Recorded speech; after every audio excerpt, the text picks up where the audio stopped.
할렐루야. 오늘도 주님의 은혜를 사모함으로 이곳에 오신 우리 성도님 한 분 한 분을 주님의 이름으로 환영하고 축복합니다. 오늘도 우리에게 부어주시는 주님의 놀라우신 은혜가 우리 삶 가운데 가득 넘치기를 축복합니다. 우리 함께 기도할 텐데, 이 시간 기도하실 때 주님이 찾는 그 한 사람이 제가 되기를 원합니다. 이 혼란스러운 세상 가운데 오직 주님만을 바라보며 주님만을 예배하며 주님의 뜻을 구하는 그 사람이 지금 내가 되기를 원합니다. 주님, 나의 삶 가운데 함께하여 주시고 그 주님의 부르심에 아멘으로 순종하며 나아가는 저희들의 삶이 될 수 있게 해달라고 우리 주 앞에 간절함으로 기도함으로 나아가겠습니다. 사랑과 은혜가 많으신 아버지 하나님, 이 혼란스럽고 어지러운 세상 가운데 아버지 하나님, 주님이 찾는 그 한 사람, 정말 온전히 주님만을 바라보며 주님만을 예배하며 주님께 모든 것을 구하며 나아갈 그 한 사람이 바로 제가 되어지기를 원합니다. 아버지 하나님, 우리의 마음을 주여 붙잡아 주시옵소서.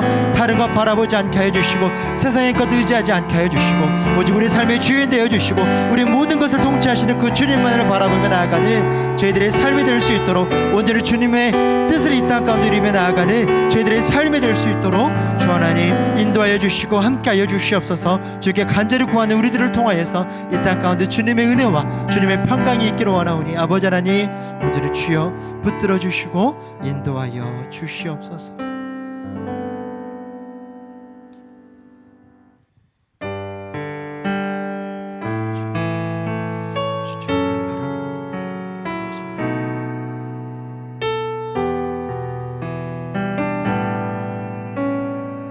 함께 고백합니다. 주님 내가 여기 있사오니 나를 보내소서. 나의 맘 나의 몸 주께 드리오니 주 받으옵소서.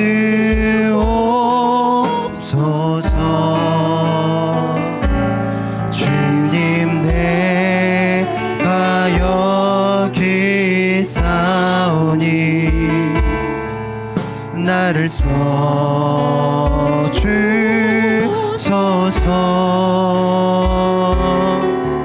가진 것 모두 다 주께 드리오니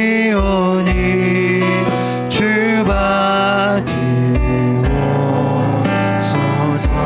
할렐루야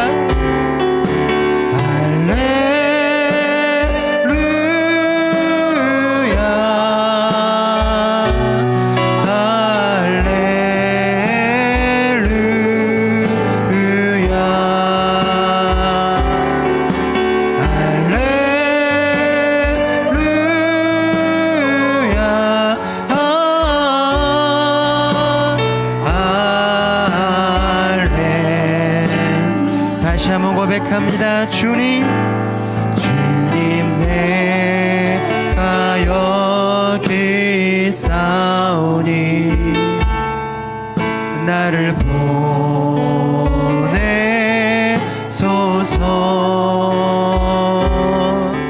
나의 맘 나의 몸 주께 드리오니 주 받으옵소서. 주님 내가 여기 있사오니 내가 여기 있사오니 나를 써주소서.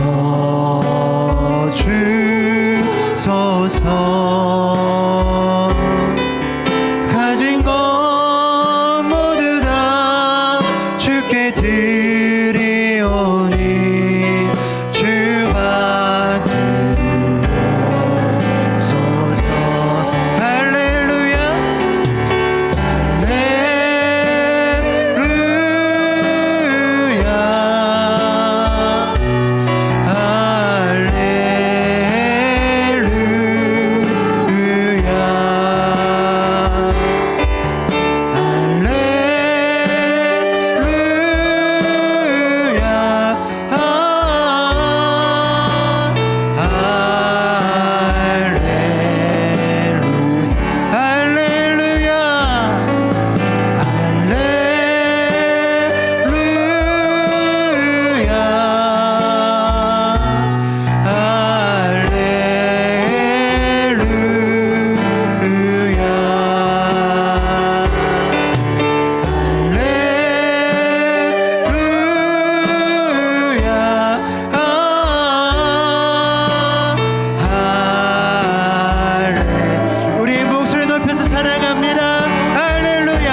주시옵소서. 나를 받으옵소서.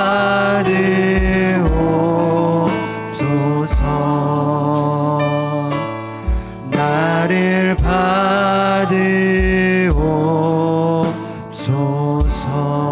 받으옵소서. 우리 시간 우리 교회 공동기도 제목으로 함께 기도합니다.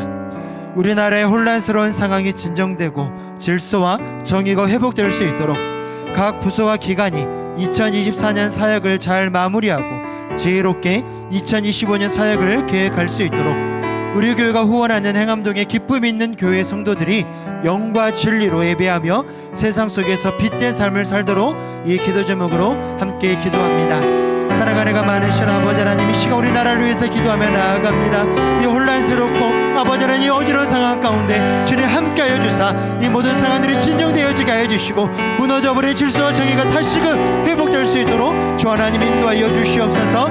2024년을 잘 마무리하며 나아가게 하여 주시고 새롭게 다가오는 2025년 아버지 하나님 주님께서 주시는 지혜로 잘 계획할 수 있는 우리 양립교회 될 수 있도록 인도하여 주시옵소서. 우리 교회가 후원하고 있는 행함도 기쁨 있는 교회를 위해서 기도하며 나아갑니다. 아버지 하나님 성도들이 영과 진리로 오직 예배하며 세상 속에서 빛된 삶을 살아가는 주님께 믿음의 공동체 될 수 있도록 주 하나님 함께하여 주시고 인도하여 주시옵소서. 저희의 찬양과 감사를 받으실 하나님 아버지, 겸손하고 온유한 마음으로 오직 주님을 찬양하는 마음 가지고 수요 사경회로 예배하게 하시니 감사합니다. 세상 즐거움 다 버리고 세상 자랑 다 버렸네. 주 예수보다 더 귀한 것은 없네. 예수 밖에는 없네. 저희 입술은 찬송은 하면서도 이 세상의 부귀, 명예, 행복을 우선하면서 지낸 시간 회개합니다. 용서하여 주옵소서. 저희 연약함을 도우시는 성령이 저희 삶을 깊숙이 간섭하여 주셔서 하나님의 다스림 가운데 살아가게 하옵소서. 세상을 창조하시고 전지전능하신 능력으로 다스리시는 하나님, 하나님께서는 모든 이들이 주님께 돌아오기를 원하십니다. 저희의 꿈과 소망이 저희를 향한 하나님의 계획과 뜻에 합당하여 하나님의 꿈이 저희의 비전이 되어 전도하고 양육하는 일에 헌신하는 저희가 되길 기도하며 복된 삶이 되기 원합니다. 저희를 죄에서 구원하신 하나님, 대림절을 맞이하여 예수 그리스도의 다시 오심을 기다리며 영적으로 깨어있는 신앙을 회복하는 대림절이 되게 하사 복음 증거 사명을 잘 감당할 수 있게 하옵소서. 우리 예수님의 따뜻하신 사랑의 성품이 저희 인격이 되기를 간절히 기도드립니다. 이 시간 김철민 목사님의 말씀을 듣습니다. 유진벨 선교학교를 통해 하나님의 선교를 이해하고 단기 선교를 잘 준비하게 하여 주옵소서. 예배를 위해 함께하는 다드림 찬양단과 시온 찬양대 찬양을 기뻐 받으시는 우리 예수님의 이름으로 기도합니다. 아멘.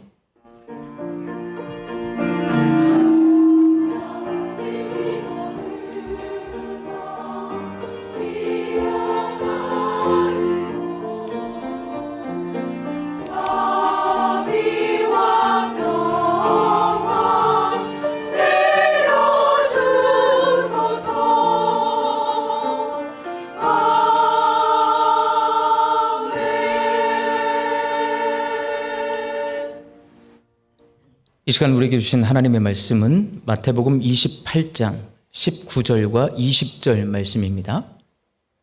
마태복음 28장 19절과 20절 말씀 한 목소리로 함께 봉독하도록 하겠습니다. 그러므로 너희는 가서 모든 민족을 제자로 삼아 아버지와 아들과 성령의 이름으로 세례를 베풀고 내가 너희에게 분부한 모든 것을 가르쳐 지키게 하라. 볼지어다 내가 세상 끝날까지 너희와 항상 함께 있으리라 하시니라. 아멘.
어두워 못 보는 백성에게 복음의 빛 비춰라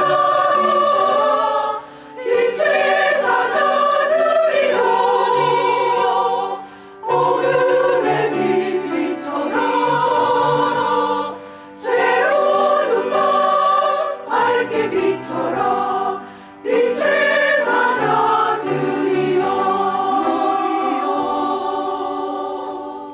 아멘.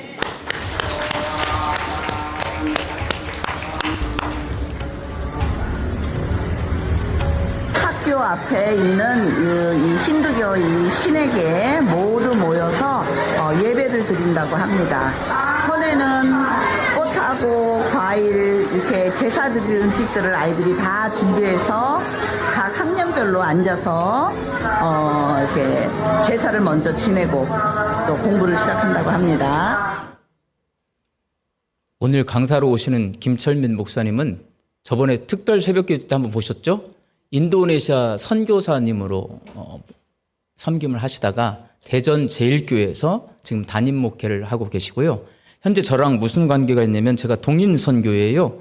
동인선교회 한 10교회가 모이는데 총무 역할을 감당하고 계시고 특별히 이 힌두 선교에 대해서 열심히 지금 공부도 하시고 거의 전문가세요.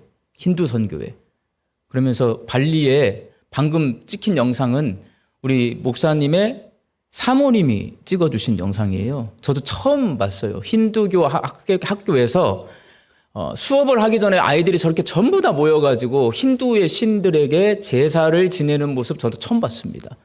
저기 발리에서 매일매일 일어나는 일입니다. 이 일들이 일어나고 있는 그 발리에서 지금 복음이 역사하고 있어요. 그 복음의 역사의 현장 속에 가장 많은 일들을 감당하고 계시는 목사님이 우리 김철민 목사님이십니다. 그리고 오늘 제목이 힌두 선교와 단기 선교.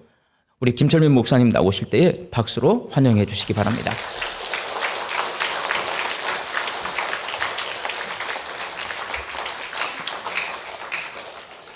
이렇게 유진벨 선교학교의 한 부분을 담당해서 섬길 수 있게 돼서 얼마나 감사한지 모르겠습니다. 불러주신 하나님께 감사드리고요. 우리 김현주 목사님과 당회 그리고 온 교회에 감사를 드려요. 방금 보셨던 그 영상은 발리의 일상 중에 하나입니다. 근데 이제 여기에서 우리가 조금 생각해 봐야 될 것은 힌두교가 생각보다 굉장히 포용적이라는 거예요. 애들이 저렇게 하면서요, 찍고 까불어요.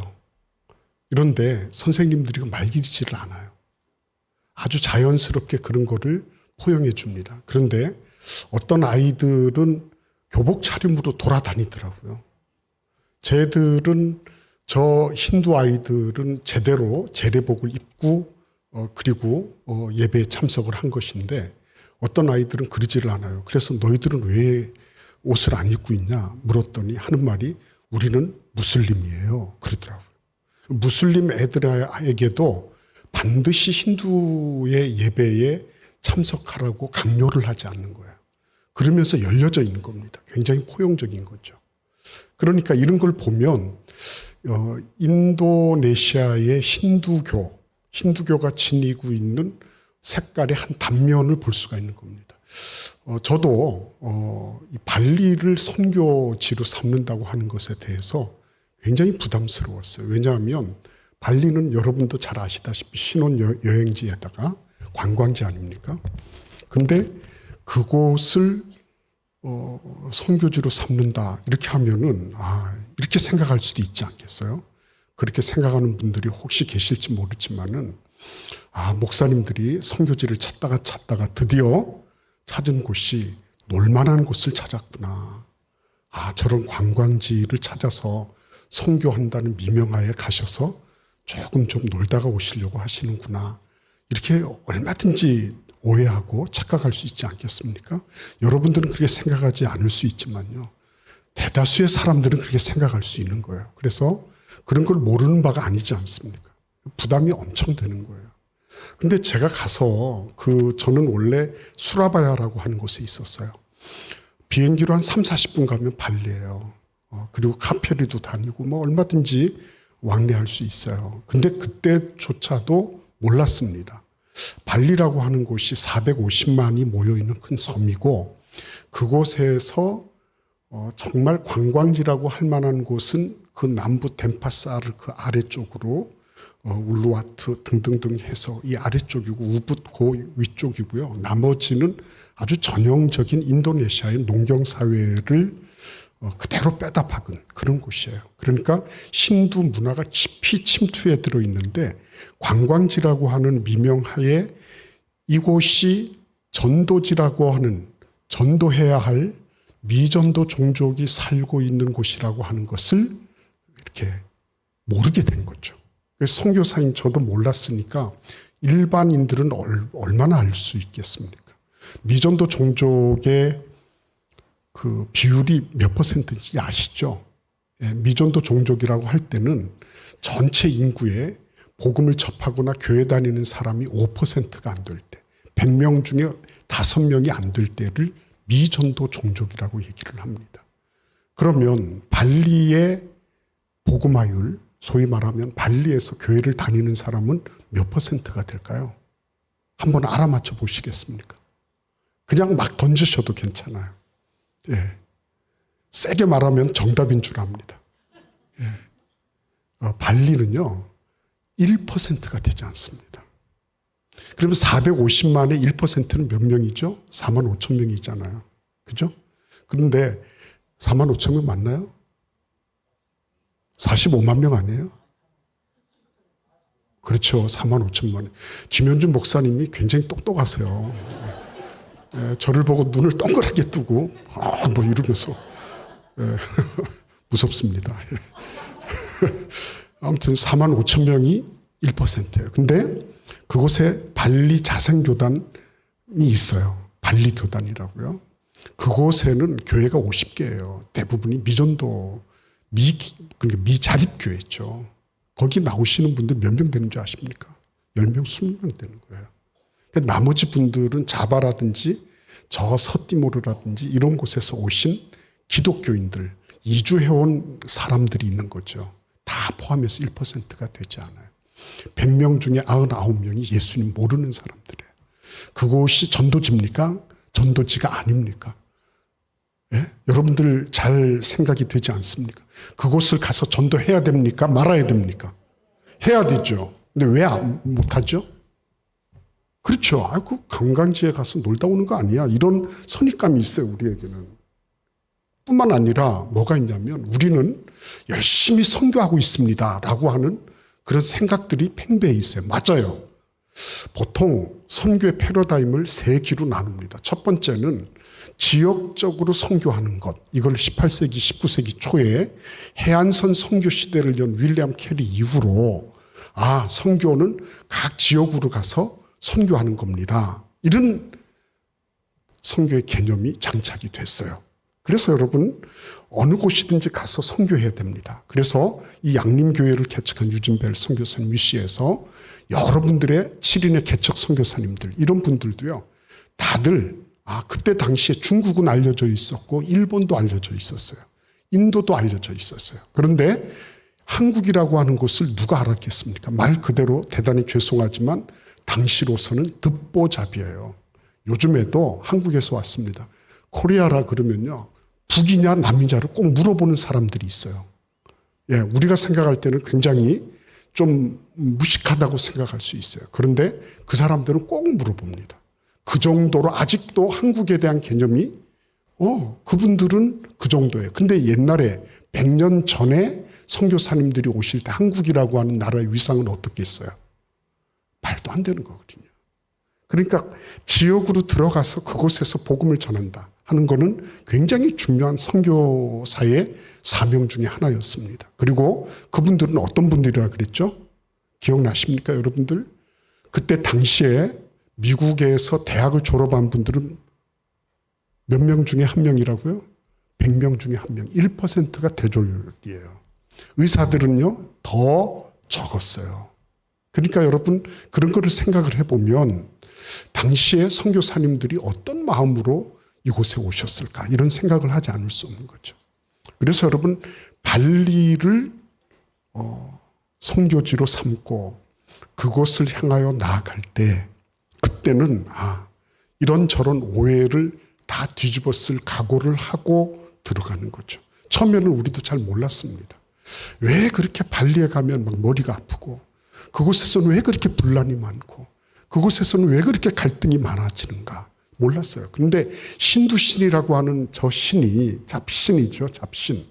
근데 이 잡신이 말이죠. 얼마나 교란 작전을 많이 하는지 몰라요. 저렇게 아주 평온합니다. 여기 머리에 꽃도 꽂고 그리고 탁 앉아서 명상도 하고 요가도 하고 그죠? 그리고 그들은 성적인 것도 얼마나 자유롭게 베푸는지 모릅니다. 성 기술도 가르쳐 주고요.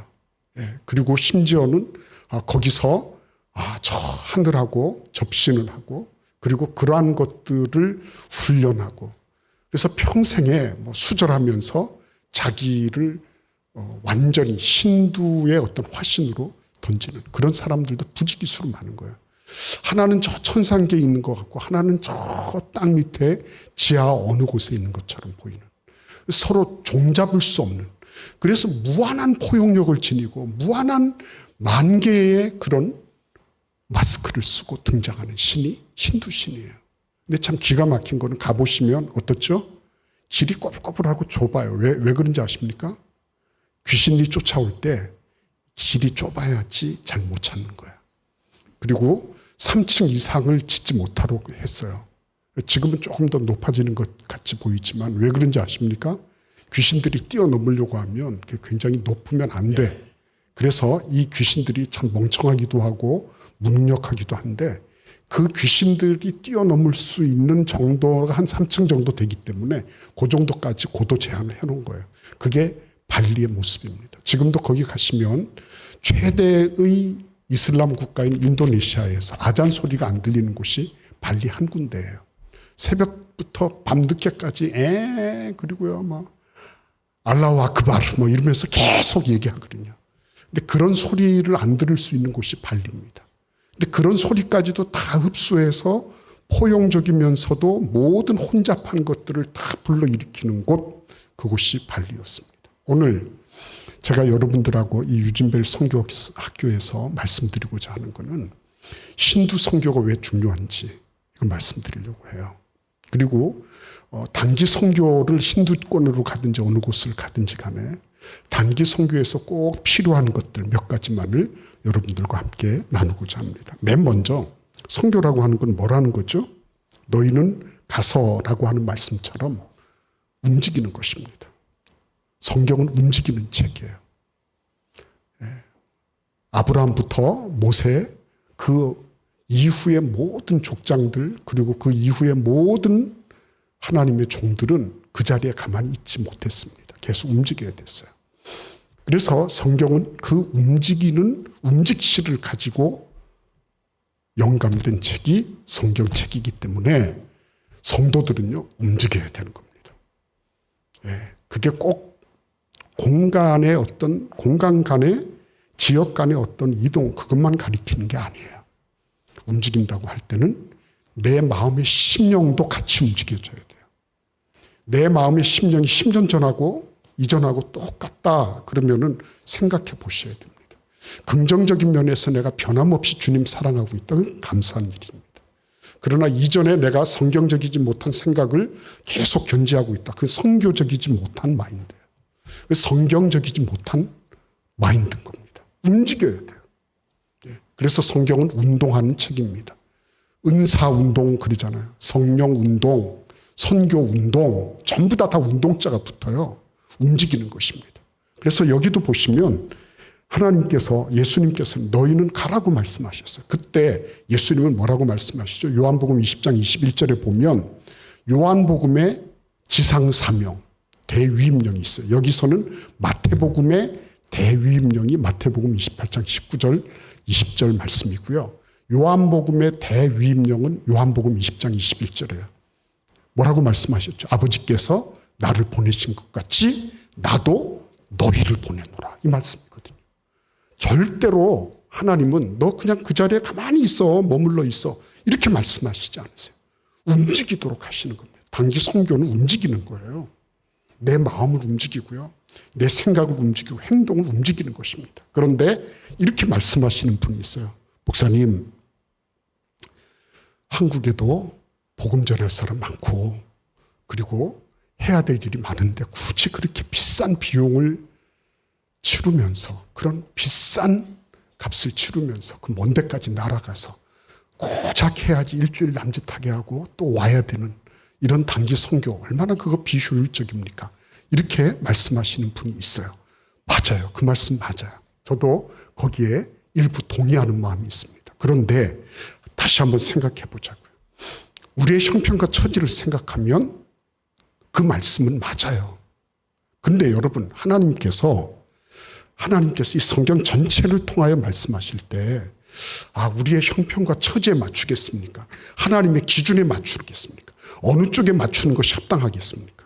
하나님께서 어떻게 하셨죠? 하나님이 그의 아들을 이 땅에 보내실 때 그 하나님의 처지에 맞추셨으면 그의 아들을 이 땅에 보내실 수 있었을까요? 제가 어느 날 묵상하면서 진짜 하나님 앞에 감사하면서 가슴을 친 게 있습니다.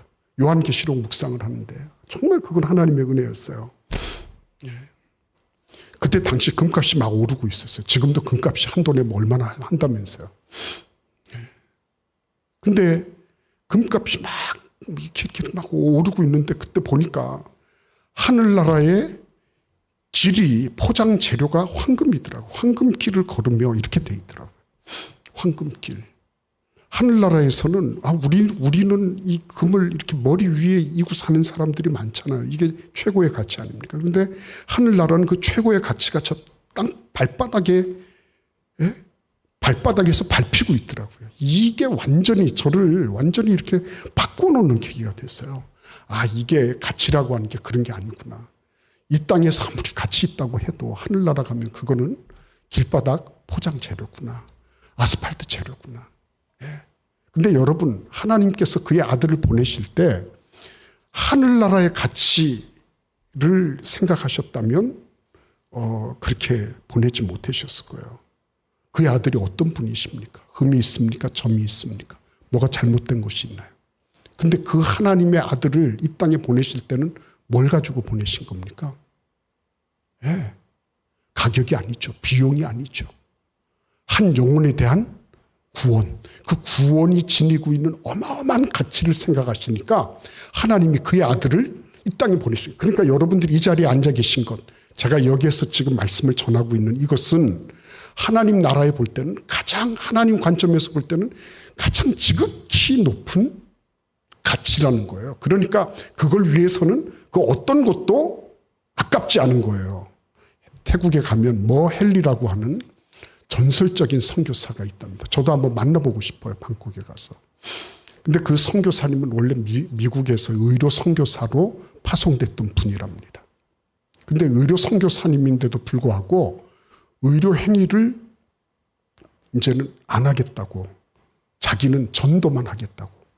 그래서 전도 사역을 위해서 모든 것들을 다 내려놓고 방콕 신학교에 학장도 지내시고요. 그러고 있는 거예요. 지금 태국 교회의 지도자들은 거의 다가 그분의 영향을 받고 있답니다. 근데 헨리 박사가 하는 일이 뭐냐면 그런 거예요. 강의하지 않으면은 정원에 나와서 풀 뜯고 쓰레기 줍고 이러는 거예요. 남루한 옷차림에 이렇게 딱 보면 저분이 관리인인지 학장인지 도무지 분간이 되지 않을 정도로 그런 모습이라는 거죠. 그런데 그분이 사역을 하든지 강의를 하든지 무엇을 하든지 간에 그분의 뇌리 속에 꽉 차 있는 거는 영혼 구원하는 거. 영혼 구원하는 거. 영혼 구원을 위해서는 자기가 배운 의학 기술이나 이런 것들이 그닥 가치 있다고 생각 안 하는 거죠. 한국 선교사님이 한 분이 그분을 만나가지고 대담을 한 겁니다. 근데 대담을 하면서 느낀 게 뭐냐면 너무 평범한데 너무 분명하다는 거예요. 뭐가 분명하냐면 무엇이 가치 있는 것인가 하는 거죠. 무엇이 가치 있는 거냐. 가격이 아니라 비용이 아니라 무엇이 진짜 가치 있는 거냐. 여기에 대해서 이 한국 선교사님이 어마어마한 도전을 받고 나왔다는 얘기를 제가 들었어요. 여러분, 선교는요, 가격을 생각하고 비용을 생각하면 절대로 할 수 없는 거예요. 움직일 수가 없는 거예요, 여러분. 어떻게 해서 움직입니까? 어떻게 번 돈인데 그 돈 가지고 무엇을 하면, 예? 그 돈을 가지고 무엇을 하면 얼마나 더 나에게 만족스러운 그런 것들을 할 수 있겠냐는 거죠. 그런데 그런 것들을 포기하고 가격이나 비용이 아니라 가치, 하나님이 한 영혼을 구원하시기 위해서 어떤 행위를 하셨나, 이거 하는 거죠. 제가 우리 노회에서 한 분 선교사님 보냈습니다. 박영철 선교사님이라고 스시마라고 하는 곳에 보냈는데, 그분이 그곳에 가시게 된 배경이 참 희한해요. 원래 한 교회를 담당하고 계셨는데 간을 다치셨어요. 너무 무기력해졌습니다. 아무것도 할 수 없고 교회를 사임하게 됐어요. 그런데 어느 날 자신이 옛날에 섬기던 교회 안수 집사님이 연락이 와서 한번 목사님 쉬러 가시죠. 이래가지고 스시마섬을 가게 된 거예요. 스시마섬을 처음 들었어요. 그리고 그런 곳이 있다고 한 것은 알았지만 그곳에 처음 가서 봤는데 한 3만 7천 명, 당시에 3만 7천 명의 섬이었습니다. 근데 교회가 딱 하나 있어요. 일본인 교회가 딱 하나 있는 겁니다. 대마 그리스도 복음교회라고 딱 하나 있고 일본인 목사님 4분이 그곳에서 사역하고 있는 거예요. 아, 그래요. 그런 모양이구나. 이렇게 생각하고 왔다는 거예요. 그런데 계속 마음속에 부담이 있는 거예요. 그 집사님도 계속해서 박선교사님 한번 그곳에 교회를 세우고 선교를 해야 되지 않겠습니까? 그러시다가 그분 돌아가셨고. 예. 근데 중간에 얘기를 다 줄이고요. 우리 노예가 그곳을 가서 이제 현지 답사를 하게 됐습니다. 근데 저 북방 얼음산과 또 대양 산호섬, 저 남방 모든 나라, 수많은 백성들, 큰 죄악 범한 민족 다 구원 얻으려 참 빛을 받은 우리 곧 오라 부른다. 저 북방 얼음산은 영어 원문에는 그린랜드예요. 그린랜드. 아이시 그린 마운틴. 그리고 또 대양 산호섬. 대양 산호섬은 인디아의 코럴 스트랜드. 예. 이렇게 표현하고 있어요. 근데 저 아이슬란드로부터 저 인도양의 산호섬에 이르기까지 이르는데요. 하나님께서 제 마음속에 콱 하고 뭔가를 하나 탁 터뜨리셨어요. 그때 저는 정신이 없었습니다. 뭘 터뜨리셨냐면, 그래, 하나님은 요 3만 7천 명 되는 이 섬, 일본의 1억 5천만 본토인들도 모르는, 잘 알지 못하는 이 섬에 있는 이 사람들마저도 하나님은 결코 잊지 않고 계시다라고 하는 거예요. 하나님은 일본 사람들조차도 무시하고 아니면 외면하고 아니면 무지한 이 섬에 있는 3만 7천 명에 대해서도 하나님은 누군가를 보내셔서 구원받기를 원하고 계시다는 것. 그 열심과 그 은혜와 그 하나님의 불굴의 의지를 제가 느끼면서, 하나님 그렇습니다. 하나님은 결코 이 작은 섬, 버려진 섬, 있던 사람들도 다 뿔뿔이 본토로 흘러나가는 이 섬마저도 하나님은 버리고 있지 않으시군요. 발리 가서도 마찬가지였어요. 450만 가운데 한 10%, 20% 정도만 관광업을 하고 있어요. 나머지는 신두의 강고한 귀신에 의해서 얽어매여 있는 거죠. 샤티 같은 제도를 여러분 알고 계시죠? 예, 남편이 죽으면 부인이 순장당하는 거예요. 그냥 불 속에, 거기는 다 화장하잖아요. 그래서 화장해서 남편의 그 시신이 화구로 들어가면요, 살아있는 이 부인을 화구로 밀어 넣는 겁니다. 밀어 넣는 건장한 청년들이 있어요. 그리고 그 청년들 손에는 몽둥이가 들려 있습니다. 그래서 뜨거워가지고 나오는 그 부인을 내리쳐가지고 다시 불 속으로 집어넣는 겁니다. 그래서 애몬 부인을 죽이는 순장 풍습이 샤트예요. 그게 힌두교입니다. 그런 화장 제도가요, 암암리에 쉬쉬거리면서 행행되고 있는 곳이 힌두 지역에, 인도 같은 곳은 어떤 때는 본격적으로 이렇게 기사화되기도 해요. 오래전에 기사가 하나 나온 게 있어요. 다른 것들 다 삭제되고요. 나타나지 않는 경우가 많습니다. 근데 그런 아주 극단적인 경우지만 이번에 여러분들 교회 오셨는지 모르겠네요. 오셨어요? 자매 중에 한 사람, 한국말 잘하는 간증하던 그 자매가 그랬습니다. 자기는 한국으로 가고 싶다고, 한국 남자하고 결혼하고 싶다고, 돈 많이 벌고 잘 살고 이런 게 아니라요. 그 자매의 마음속에 뭐가 있냐면요. 이 지긋지긋한 이 신두의 제사, 하루 3번, 그리고 마을에 있는 사당들, 자기 집에 있는 사당, 이것들을 다 가서 섬겨야 되거든요. 그러니까 제사 음식을 만들고 그리고 상가라고 해가지고 그 힌두 신에게 바치는 그런 예물이 있어요. 꽃도 있고 뭐 여러 가지 것들이 있습니다. 음식물도 있고. 근데 그런 것들을 마련하느라고 영일이 없는 겁니다. 평생 그 일 하다가 죽는 게 힌두 여인의 운명이라는 거죠. 그래서 제가 어떤 자매한테 그렇게 도전했습니다. 힌두에 저렇게 잡혀있는 그런 여인들을 보면서 그냥 너는 예수 믿으니까 괜찮다고 생각하니? 너는 괜찮으니까 다른 사람 저렇게 하고 가도 괜찮다고 생각하니? 한국말 잘하니까요. 한국 기업으로 오면 몇 배 더 많은 수익을 올릴 수 있어요. 근데 지금 우리 가나다라 유치원하고 그 야야산을 위해 가지고 재단을 위해서 아주 열심으로 일하고 있는 자매에게 그렇게 제가 도전했어요. 눈물을 그렁그렁 하더라고요. 눈물이. 힌두에 묶여있는 사람들은 방법이 없는 겁니다. 그게요, 재정, 그리고 그들의 삶 자체가 다 연결되어 있기 때문에요. 힌두로부터 빠져나온다는 거는 그냥 살아있으나 죽은 것과 다름이 없는 거예요. 그들은 그렇게 인식하고 있는 겁니다. 그런데 그런 사람들이 99.5%, 99.5%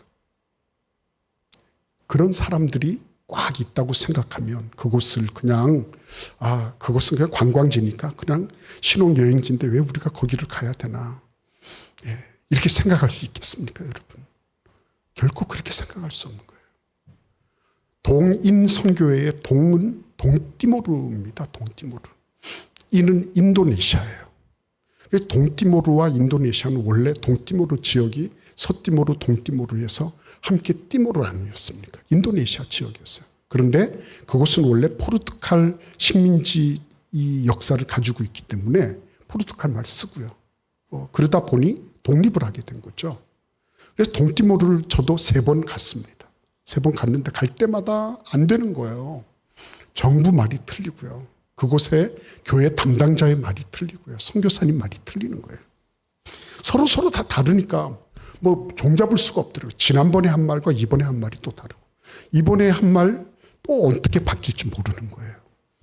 그래서 어쩔 수 없어서 동띠모르를 가려고 하면 발리를 거쳐야 되니까 발리로 우리가 베이스를 옮긴 것이었어요. 그리고 고민이 시작된 거예요. 발리 오면 머리 아프죠. 갈등하죠. 대립이 있죠. 아픔이 있죠. 근데 그거 가지고 막 고민하고 있는데 그때 세월이 이제 한참 지났습니다. 그때는 몰랐습니다. 지나고 나서 깨달은 게 뭔지 아십니까? 그래, 동띠모르는 누가 뭐라 해도 천주교 지역이니까 80% 이상이 천주교거든요. 그것은 그래도 예수님의 이름을 알아. 근데 발리는 이곳은 예수님의 이름을 알지 못하는 거예요. 예수 그리스도를 알지 못하는 사람이 99%, 99.5% 되는 곳이란 말이죠. 그걸 뒤늦게 깨달으면서 하나님이 왜 우리를 발리 땅에 묶어두셨는지를 비로소 깨닫게 됐어요. 동인 선교회가.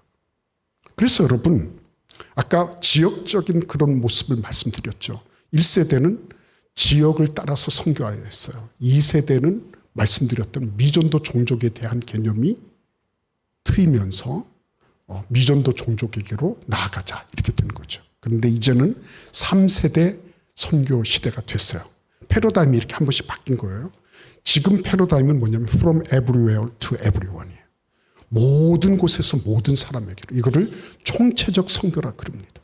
이제는 선교지가 따로 없고 미전도 종족이 따로 없어요. 예수 그리스도가 있는 마음은 선교사고 예수 그리스도 없는 마음은 선교지예요. 그래서 모든 사람에게 모든 이들을 향해서 모든 곳에서 총체적으로 전방위적으로 선교하는 그런 시대가 현재 총체적 선교 시대, 지금의 세대를 맞이하고 있는 거예요. 그런데 중요한 것은 왜 하필이면 발리냐, 다시 돌아가는 거예요.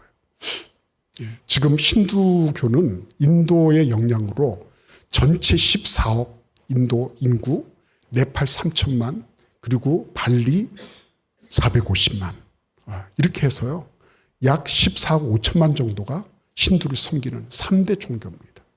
근데 우리 한국 선교사님들을 위시해서 서양의 선교사님들이 열심히 선교했습니다. 그런데 카스트라고 하는 이 제도를 뚫고 들어가지를 못했어요. 그래서 선교를 열심히 하시지만 대부분의 경우에는 카스트 바깥에 있는 달리트라고 하는 천민들, 불가촉 천민들을 중심으로 해서 선교가 이루어지고 있는 거예요. 저는 그러한 선교도 참 귀중하다고 생각합니다. 그런데 중요한 거는요, 이제는 강고한 힌두교의 그 카스트를 뚫고 들어가는 그러한 복음 전도가 필요한 시점이 됐다고 하는 거죠.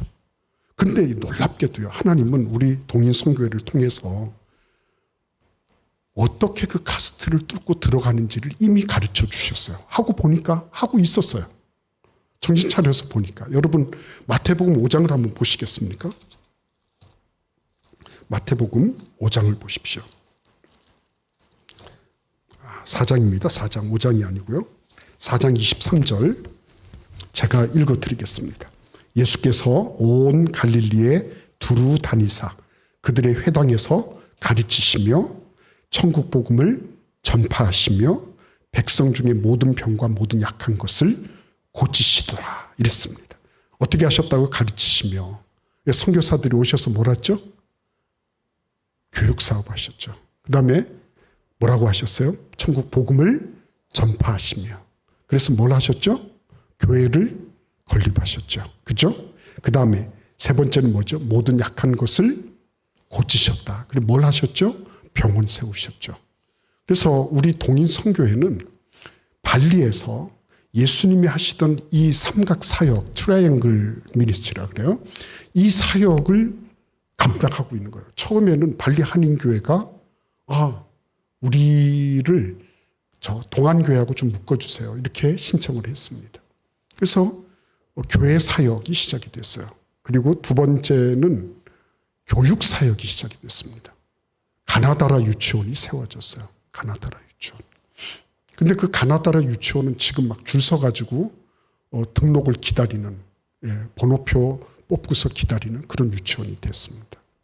그리고 마지막으로 병원 선교, 의료 선교. 우리 동인 선교회 안에 있는 산하의 교회들이 의사 선생님들을 막 파송해요.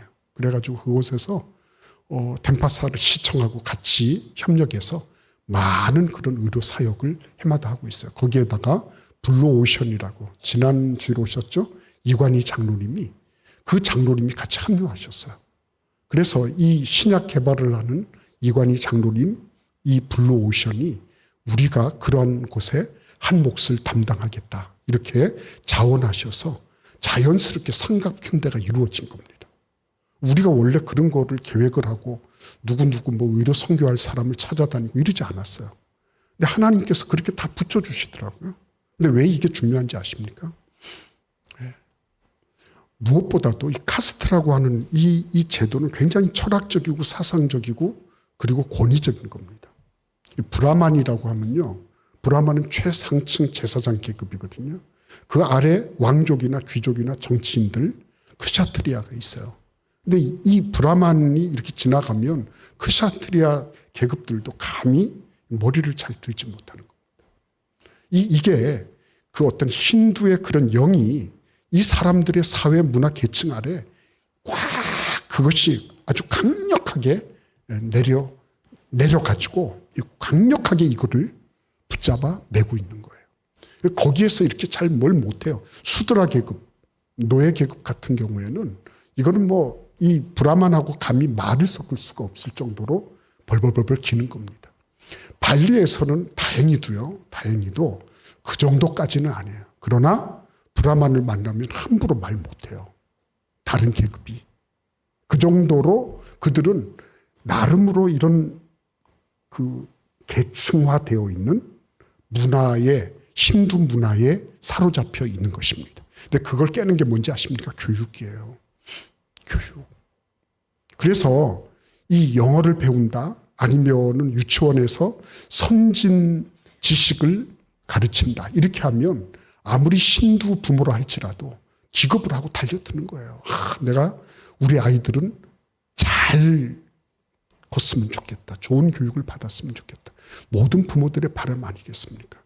근데 이 교육이 그런 것들을 깨뜨려 나가는 거죠.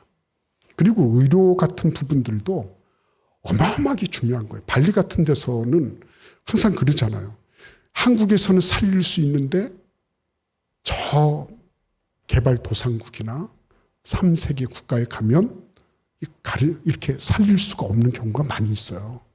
근데 그런 부분들을 본인들도 조금씩 이제 알아가는 거죠. 이거 지금 의료의 문제는 단순하게 사람 하나를 조금 더 살리거나 못 살리거나 하는 것이 아니라 사람이라고 하는 존재가 가지고 있는 가치의 문제거든요. 그들이 깨기 시작할수록 사람이 지니고 있는 가치도 동반 상승하는 거예요. 그러니까 의료 사역이라는 것도 그렇게 중요한 사역이 아닐 수가 없는 것입니다.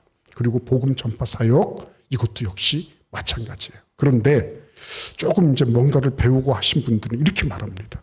아니 사도 바울도 병원도 짓지 않고 학교도 짓지 않으면서 선교를 열심히 잘했는데 뭐 그런 소리를 하십니까?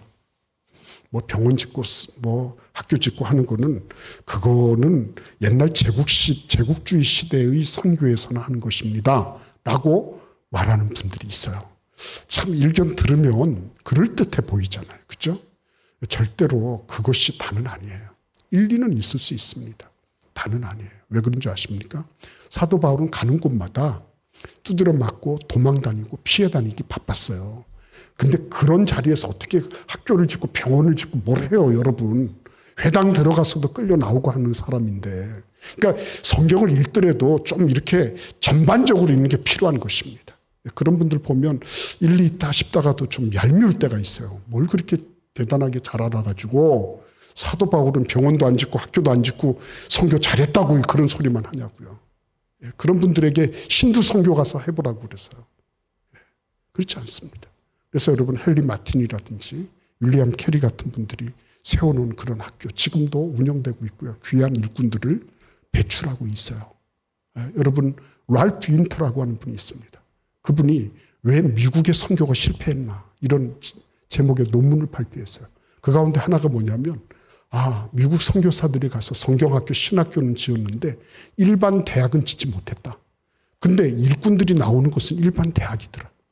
성경학교, 신학교를 무시해서 그런 게 아니라 그곳에서 나오는 사람들이 대사회적으로 영향력을 미칠 수 있는 그런 폭이 일반 대학보다 적더라는 거예요. 그래서 우리 가나다라 유치원의 이사장 우리 김영준 목사님이 그런 생각과 꿈을 가졌더랬어요. 연세대학 같은 곳이 있으면 참 좋겠다. 저는 연세대학이 완전한 모델이라고 생각하지는 않아요. 좋은 대학이지만. 그러나 여러분 그 좋은 대학을 통해서 얼마나 많은 일꾼들이 나왔어요.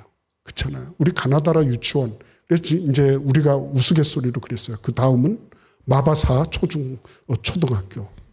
왜? 말이 되겠습니까? 안 되겠습니까? 말이 되죠. 그 다음에 뭐겠어요? 아차파차, 초중등학교, 의회, 대학교, 이렇게. 가나다라부터 쭉 가는 거예요. 근데 그 가운데서 진짜 중요한 거는 이런 일련의 그런 교육 사역을 통해서 하나님이 이루고자 하시는 귀한 임재들이 얼마든지 나올 수 있는 토양을 배양할 수 있다는 거죠. 그래서 여러분 오늘 저는 디모데전서 2장 4절 말씀에서 하나님은 모든 사람이 구원을 받으며 진리를 아는 데 이르기를 원하시느니라. 아멘. 하나님은 모든 사람이 한 명도 예외 없이 구원을 받으며 진리를 알기를 원하고 계신 것입니다. 그래서 여러분 이것을 위해서 하나님이 뭐라고 말씀해요? 너는 가라. 그래서 모든 민족을 여기에서도 모든 민족을 제자로 삼아라. 이렇게 말씀하시는 거예요. 그러면서 아버지와 아들과 성령의 이름으로 세례를 주고 내가 너에게 분부한 모든 것을 가르쳐 지키게 하라. 이렇게 말씀하십니다. 그것을 위해서 뭘 하는 거죠? 예수님께서는 사람들을 보내고 계신 겁니다. 마가복음 6장 7절에서 12제자를 부르사 둘씩 보내시며 더러운 귀신을 제어하는 권능을 주셨다. 그랬어요. 12제자를 부르셔서 둘씩 보내셨어요. 그룹으로 보내셨죠. 사도행전 13장 2절에서는 뭐라고 말씀하시는지 아십니까? 주를 섬겨 금식할 때 성령이 이르시되 내가 불러 시키는 일을 위하여 바나바와 사울을 따로 세우라. 이렇게 말씀하세요. 바나바와 사울을 처음에 그룹으로 두 사람의 그룹으로 보내시고 계신 모습을 보는 겁니다. 사도행전 20장 4절에 보시면 아세아까지 함께 가는 자는 베레아 사람 브로에아드 소바도 드살로니가 사람 아리스도타고 세군도와 더베 사람 가이오 디모데와 아시아 사람 두기고와 드로피모다. 이 얘기는 뭐예요? 선교팀이 간 거예요. 무슨 말씀이냐면요. 가르쳐 지키기 위해서는 뭘 해야 되는 거예요? 팀들이 움직여야 되는 거예요. 이게 단기 선교예요. 단기 선교. 어떤 분들은 비전 트립이라고 얘기하기도 하고 어떤 사람은 단기 선교라고 하기도 하고요. 어떤 분은 뭐 선교 탐방이라는 말도 하기도 합니다. 뭘 해도 좋습니다. 그런데 단기 선교를 할 때 어떤 유익이 있는지 제가 간단하게 말씀드리겠어요. 첫째는 단기 선교를 하는 거는요, 움직이고 있는 거예요. 그는 지금 예수님의 지상 사명을 이행하고 있는 것입니다. 가장 중요한 일을 하고 있는 거예요. 두 번째는 예수님의 자세를 배우게 됩니다. 어떤 자세요? 섬김의 자세를 배우는 겁니다. 예수님은 가르치시기 전에 30년간을 배우셨어요. 그래서 여러분 19세기, 20세기 서구 중심의 선교가 실패한 이유 가운데 하나가 뭐냐면 그들은 자기들이 뭔가 가지고 있어서 이 선교지에, 피선교지에 있는 이들에게 뭔가를 베풀고 나누고 그리고 이들을 향해서 뭔가를 가르쳐야 된다고 생각했습니다. 그러니까 자연스럽게 뭐죠?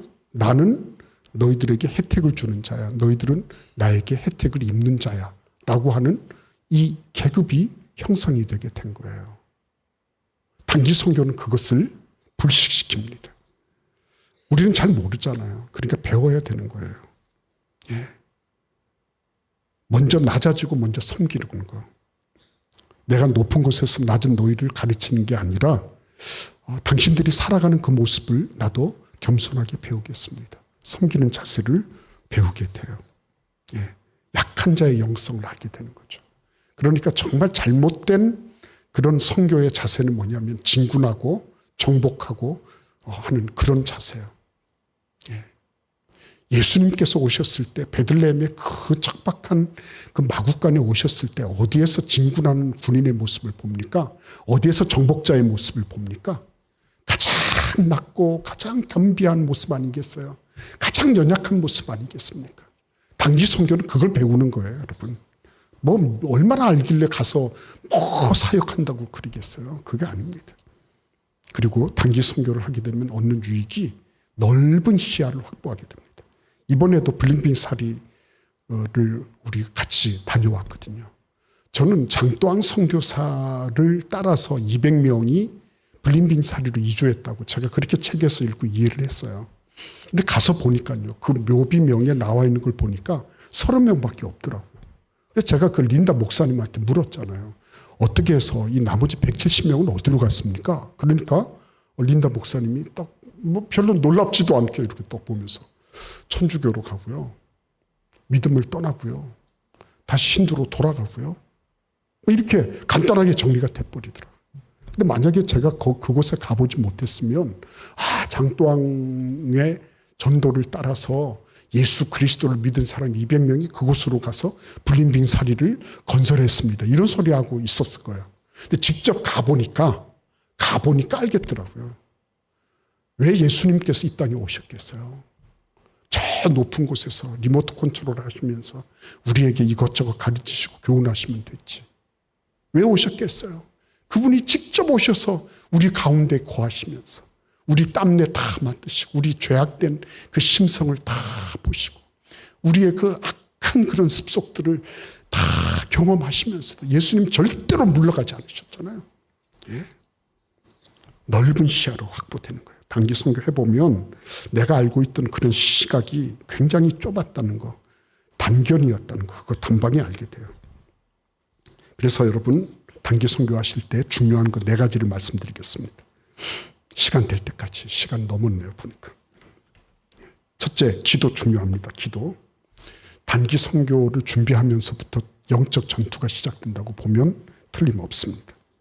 기도한 만큼 영적 영향력도 큰 거예요. 그래서 기도해야지만 영적 전투에 시동을 걸 수 있습니다.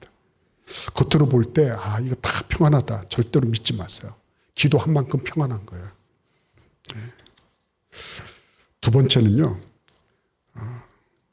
선교사로 들어가는 거예요. 우리는 다 사실 선교사라고 이렇게 뭐 기름 부음을 받고 뭐 파송식을 하고 한 건 아니지만은, 그러나 단기 선교 임하는 분들은 누가 뭐래도 선교사예요.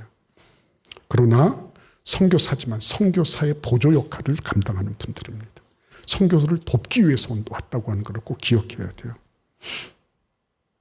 저에게 있어서 굉장히 선교의 전환점이 되는 한 부분이 있었는데, 그게 뭐냐면 97년도 선교 훈련을 받을 때 그때 남침례교회의 선교 지침에 대해서 말씀해 주는 거였어요. 근데 남침례교회가 원래는 직접 선교하는 것만 선교라고 생각을 했대요. 그런데 어떻게 방향을 선회를 했냐면, 직접 선교뿐만 아니라 선교를 하고 있는 것을 돕는 것도 선교다, 이렇게 선교에 대한 정의를 바꿨다는 것입니다. 저는 거기 굉장한 큰 충격을 받았어요. 예. 선교사님의 사역을 가서 돕는 것도 선교예요, 여러분. 내가 가서 뭐 말도 안 되는, 좀 어눌하지만 열심히 복음을 전했다. 참 귀한 일입니다. 그럼에도 불구하고요, 그 선교사님이 유려하게 그 언어로 복음 사역을 잘 할 수 있도록 돕고 섬기고, 그리고 정말 그분을 격려하고 지원해서 그런 사역을 더 잘 감당할 수 있도록 돕는 것도 선교인 것입니다. 내가 가서 뭐를 하고 우리가 몇 명을 전도했습니다. 참 귀한 일이에요. 그러나 더 중요한 거는요, 그곳에 계신 선교사님들의 사역에 도움이 되도록 하는 게 필요한 거예요. 그걸 위해서 뭘 해야 되는 거예요? 그곳에 어떤 상황이 있는지, 무엇을 해야 되는지, 이런 것들을 구체적으로 그곳으로부터 받아서 여기에서 준비해야 되는 것입니다. 제가 알고 있는 어떤 선교사님이요, 눈물을 흘리면서, 그분은 의료 선교사였어요. 근데 저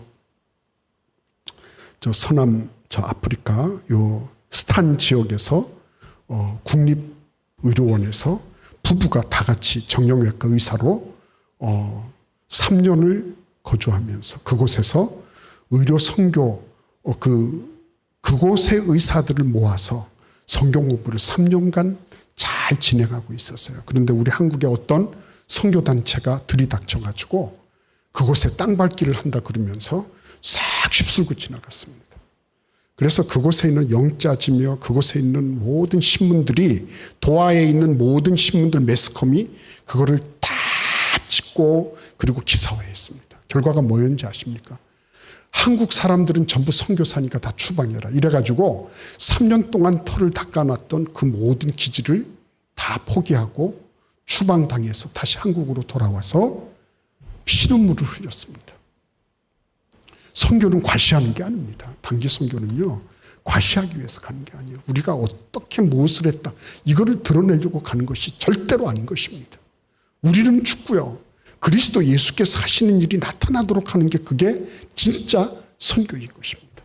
그래서 여러분, 우리는 뭘 해야 되는 거죠? 너희는 가라 라고 하시는 그 말씀에 순종하고 움직이는 거예요. 그리고 그 움직이는 것을 도와주세요. 여러분들이 기도해 주세요. 그런 분들을 지원하고 지지해 주세요. 격려해 주세요. 우리 교회는요, 청년들이 우리 이번에 뭐 이렇게 선교 단체에서 해외로 아울리치를 떠나지 않습니까? 그러면은 막 선교 편지를 씁니다. 선교 편지 써가지고 목사님 언제 찾아가 뵐게요. 그러면 저는 딱 각오하고 있어요.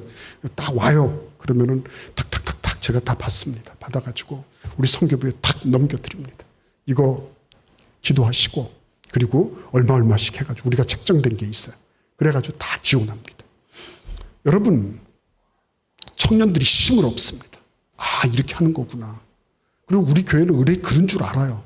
우리는 선교사님들이 오시면 항상 전화를 합니다. 그러면 어디세요? 묻지도 따지지도 않아요. 오세요. 이렇게 합니다. 오세요. 그분이 얼마나 오랫동안 계시든지 관계없어요. 반드시 많지는 않아도 꼭 소정의 거마비를 준비해서 드립니다. 그게 큰 돈이 아닐 수 있어요. 그럼에도 불구하고요. 그 선교사님들이 오시면 제가 해보니까 알잖아요. 전화 걸 데가 없어요. 왜냐하면 누가 되고 패가 될까 봐 전화하기가 힘들어요. 근데 이렇게 전화를 해주시면 너무 기분이 좋은 거예요. 그래도 믿을만 하니까 전화 주는 거 아니겠어요? 오세요.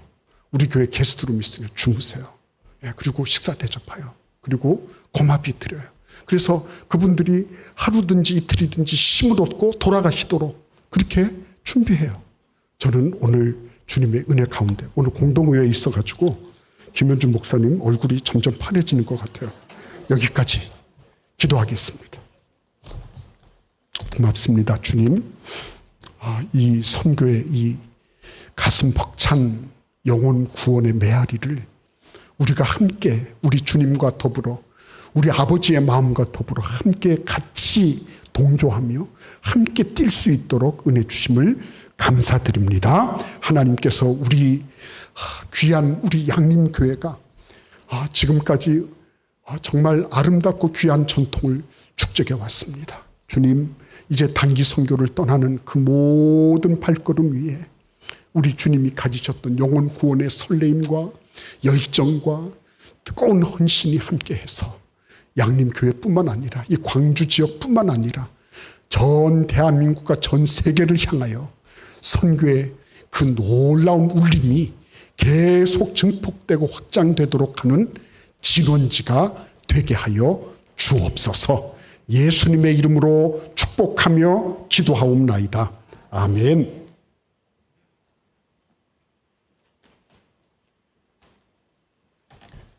우리 김철민 목사님 오늘 사모님 같이 오셨어요? 목사님하고 사모님도 일어서세요. 네, 박수로 격려해 주시기 바랍니다.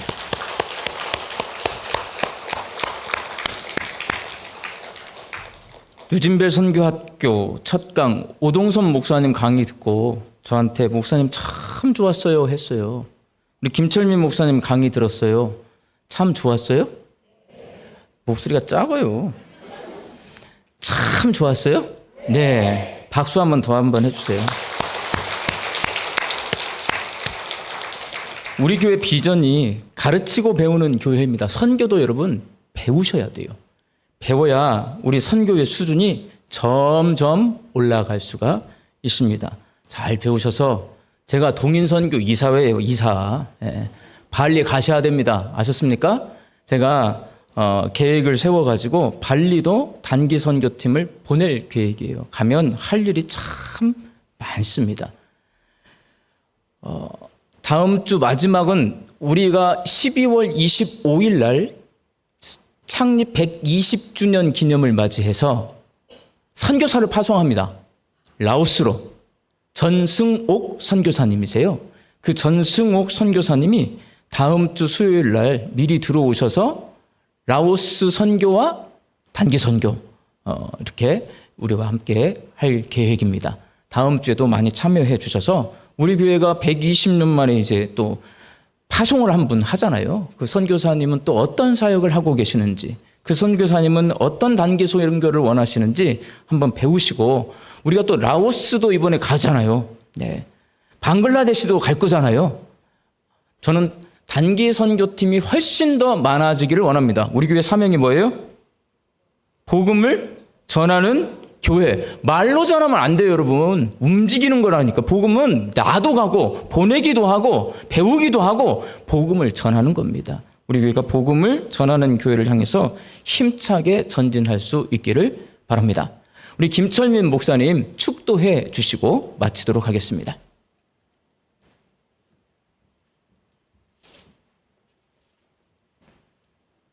지금은